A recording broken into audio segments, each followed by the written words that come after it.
Bonjour les gaziers, votre consultant en matière de cyclisme va vous présenter la 107e édition du Giro d'Italia, le Tour d'Italie qui aura lieu durant 3 semaines les gars. Et oui, ce sera long et éprouvant pour tout le monde, y compris pour les suiveurs. On verra s'il y a des rebondissements sur cette édition qui a lieu dès ce samedi du 4 au 26 mai. Ça a été avancé d'une semaine puisque le Tour de France également sera avancé à cause des Jeux Olympiques à Paris. 3321 km au programme de ce Giro, 43 000 mètres de dénivelé, dont des cols de première et des cols hors catégorie qui auront lieu dans les Dolomites italiennes. Ce sont les Alpes italiennes qui se situent proches de la Suisse et de l'Autriche, bien évidemment. Ce sera là, que la course se jouera la 3e semaine où les coureurs seront éprouvés et auront les guibolles de plus en plus affûtés, mais fatigués également. Eh oui. Alors, dès aujourd'hui, la première étape à Venaria Reale, elle reliera cette localité à celle de Torino. C'est une première étape un petit peu compliquée tout de même, puisqu'il y aura quelques petites côtes à gravir. Et oui, Tadej Pogačar se nomme comme le principal favori de l'épreuve. Et oui, le Slovène n'a jamais disputé de Giro d'Italia. Ce sera sa toute première, lui qui a déjà remporté le Tour de France. Va-t-il succéder à un autre Slovène, Primož Roglič, qui s'était imposé en 2023 devant le Gallois Geraint Thomas d'Ineos Grenadier? Et oui, l'an passé on avait eu un beau mano à mano. Cette édition, ça sera peut-être un petit peu plus compliqué. On a du mal à penser que le Slovène Pogačar, quelqu'un arrivera à rivaliser avec lui. Ça m'étonnerait, mais bon, on ne sait jamais dans la vie. En vélo, le maillot rose, et oui, peut perdre sur un coup du sort.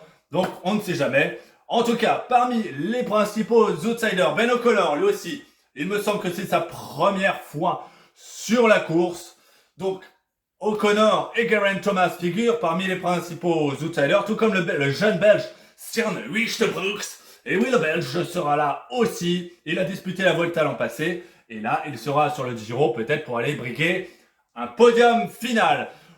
Les autres jeunes, outre Wüstebroeks, il y a Timon Arensman, le néerlandais, qui peut lui aussi, pourquoi pas briguer un top 5. Antonio Tiberi, l'italien, peut-être la bonne surprise de l'épreuve. Il peut aussi briguer un top 5 final, tout comme Felipe Martinez, Damiano Caruso, Romain Bardet.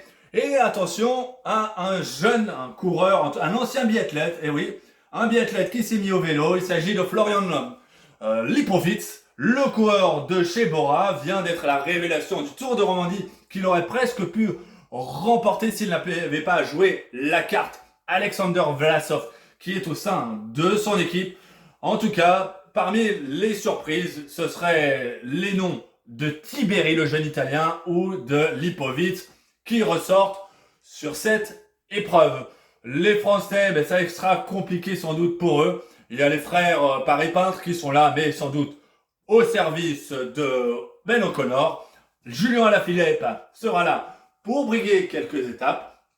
On verra bien. Je ne crois pas en Nero Quintana, le Colombien qui est fraîchement revenu chez Movistar. Je ne pense pas qu'il va chaudronner, qu'il prendra des risques au risque de se faire reprendre par la patrouille. Donc je ne crois pas trop en ses chances. Lui, l'ancien vainqueur de ce même Giro. Et oui, donc, qui pourra succéder au Slovène? Eh bien, sans doute un autre Slovène, sauf chute ou crevaison ou diarrhée, qui sait ce qu'il peut advenir durant ces 3 semaines de course. Les Belges vont compter sur Wüstebroeks ou sur peut-être un autre outsider, un jeune outsider. Il s'agit de Maurice Van Sevenant, qui est coéquipier la plupart du temps. C'est le fils de Wim Van Sevenant qui était la plupart du temps, j'allais dire flamme rouge, non, dossard rouge, comment on dit sur le Tour de France, là, le dernier, là, bon sang, là, le dernier du classement, c'est c'est pas le jeu, voilà, ça m'est passé par l'esprit. En tout cas, c'est pas le dossard rouge, c'est pas la flamme rouge, c'est le je ne sais plus. Donc son père, lui, c'était un honnête équipier, mais pas un grand coureur. Et là, Maury Van Zevenant vient de faire une bonne campagne de classique ardennaise, en terminant 4 et 6e, il me semble, de deux de l'une d'entre elles, donc, dont Liège, il s'est bien comporté aussi. Donc attention, entre Lipovitz, Van Zevenant et Tiperi, on a là des jeunes promesses. Il y a aussi Giulio Perezzari, le jeune coureur de la Bardiani, qui pourrait lui aussi tirer son épingle du jeune grimpeur italien. Eh oui. Alors, côté télévision, ça sera retransmis dès aujourd'hui quasiment en intégralité sur Eurosport. Il n'y aura pas de France Télévisions. Mais vous pourrez regarder sur la Rai autrement en Italie et peut-être sur l'RTBF, il me semble, en Belgique. Il y a de quoi faire pendant 3 semaines pour s'occuper. Attention à ne pas s'endormir sur certaines étapes. Il y aura un beau parcours de concocté, moins dur que sur certaines éditions. Mais c'est pas plus mal parce que bon, quand c'est trop dur, après les coureurs attendent la 3e semaine pour passer à l'offensive. Et là, ça va être électrique dès la première journée aujourd'hui. Et demain, au sanctuaire d'Europa, où jadis Marco Pantani s'était imposé, eh bien, il y aura de quoi faire. Et oui, des belles étapes pour s'amuser, pas pour amuser la galerie en tout cas, mais les téléspectateurs en auront pour leur argent, même s'ils vont rien dépenser, a priori, sauf l'abonnement à Eurosport. Ciao a tutti! Buona fortuna!